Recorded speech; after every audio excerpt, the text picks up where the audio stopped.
everybody, welcome to Club Today. We're so excited to have everybody here for an amazing virtual programming day. On the schedule, we have STEM with Cam, then we'll have Boredom Busters with Andrea, followed up by Career Launch with Maria. So have fun. Alright guys, welcome to STEM. As you can see, we're in a little bit of a different location. We're at my hobby/computer desk, as you can tell by the absolute amount of damage to this thing.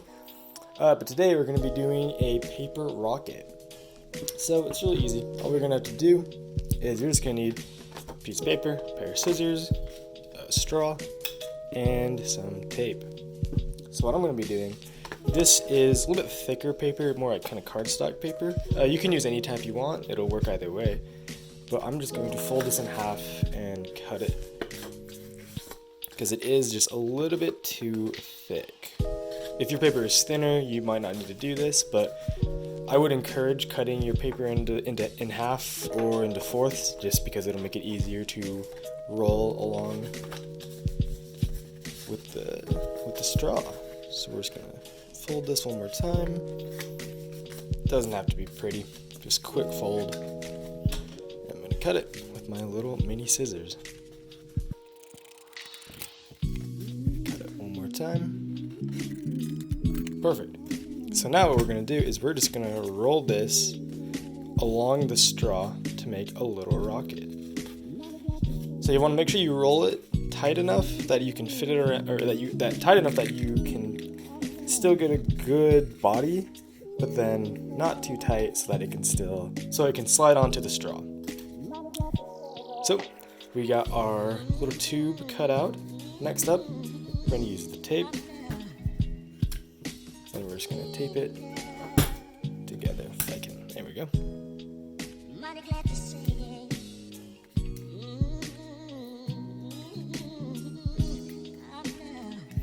So we're just going to tape the edges together. Keep it all in one piece. Boom, just like that. Next up, we're just going to fold in the top. And so this will be the start of our nose. We're going to bend it over. And in my case, it's really thick, just because the paper I'm using is a bit thicker. But that's alright. Grab one more piece of tape, and then we're just going to tape that down. So, your rocket should look something like this. Yours can be longer, shorter.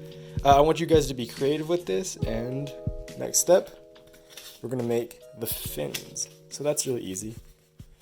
All we're going to do is we're going to take the corners of our other half that we folded in, and we're just going to cut one. And you want to make sure that you're cutting them at the same length. So I would place your cut piece as a guide, cut the other, and it makes our little fletchings or fins. Then all we're going to be doing is we're just going to be taping those directly to the rocket. Again, just grab a piece of tape. I find it easy if you get a piece of tape and then you cut it in half, and then you cut it one more time, just to make a smaller strip. Actually, let's cut it one more time.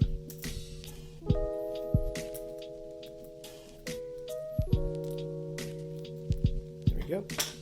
So now we've made a little strip.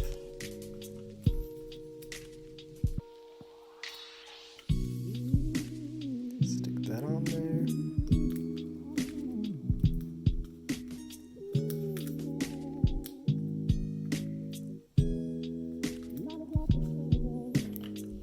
Grab our other piece. Stick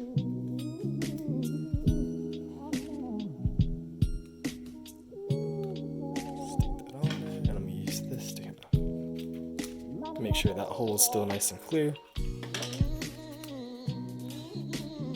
there we go. There's our first fin. So I'm going to do the same thing for the other side, and I'll see you in a second.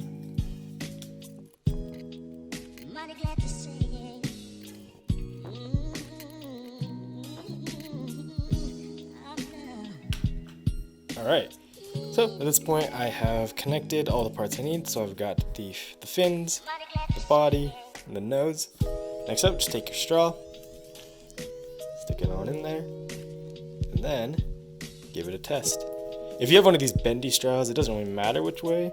I actually find it easier to go with the bendy part in, so you're not having to deal with that. Then, other than that, you just blow into the tube and boom, goes the rocket. So that's all I got for you guys today, really easy. And I want to see what you guys come up with. So try to make interesting designs, maybe add more fins to it, make it longer, put an actual, maybe a cone or like a nose on there. So that's about it. Hey guys, just wanted to remind you to send a video or a picture of yourself doing this STEM activity to royteen@bgcweberdavis.org and you'll be entered to win a prize. So thanks for watching and I'll see you next time. Thanks, Cam, for doing that awesome STEM lesson. I hope you guys enjoyed and get creative out there with it. Next up, we have Boredom Busters with Andrea. Hey guys, welcome to today's Boredom Busters.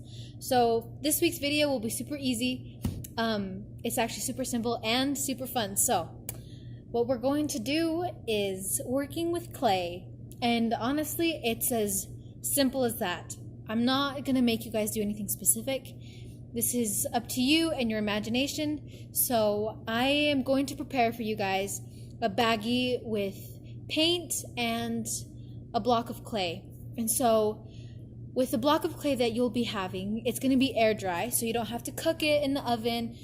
You just sit it out on a table or whatever you want and let it dry. And when it's done, it usually takes about 24 hours to be completely dry, and then you can paint it however you want. So your imagination's the limit.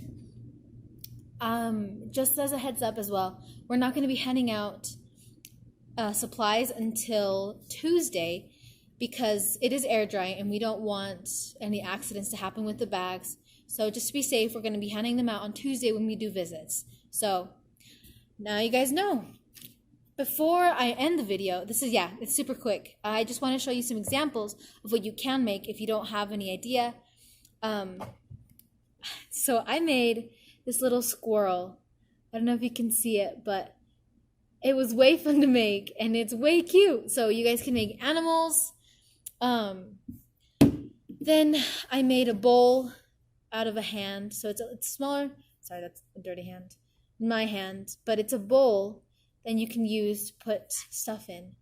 Like hair ties or safety pins or literally whatever you want. So, and I painted it kind of fun. So this is another idea. And this other thing that I made is also kind of like a hand. And you can use it to put your rings. And so then your rings don't get lost. And so I just painted this one white.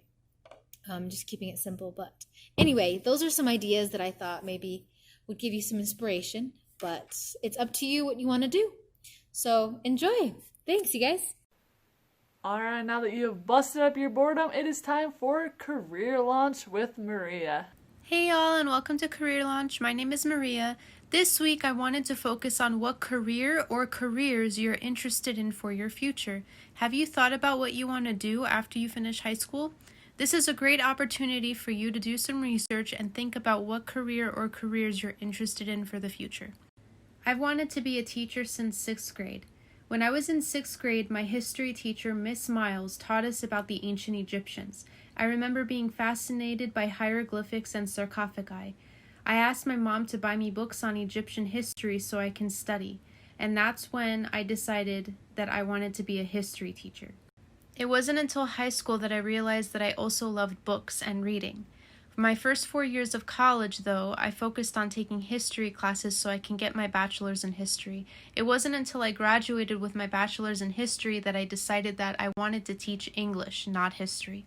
So I went back to school at Weber State University and I got my degree in English teaching so I can teach English. All I thought about throughout junior high, high school, and college is that I wanted to be a teacher. I never thought about how long I would need to go to school to become a teacher, how much it would cost me to go to school, how much money I would make, how many tests I would have to take to get my license, and all that stuff. So, this is why I want you to do your research today so you can figure out what you need to do to start planning for your futures. There are 10 questions I would like you to answer while you're doing research for your career. Number 1. Describe the career. What would be your main responsibilities in this position? Number 2. What education or training do you need for this career? Number 3. List any other qualifications or licensing you might need for this career. Number 4. What is the average wage or salary? Number 5. List the places or environments in which a person who has this career might work. Number 6. Is this occupation available in your area? List companies or other places of employment in your area in which this occupation is located. Number 7. What school subjects or classes will help you prepare for this occupation, either in high school or in college? Number 8. Why do you want to be in this career when you are older? Number 9. List the sources you use to help you with your research. And number 10. List any people you know who are in this career path that might help you in the future. Once you answer these 10 questions, please go ahead and take a picture of your answers with your name and the prize number that you would like to royteen@bgcweberdavis.org. See you next time.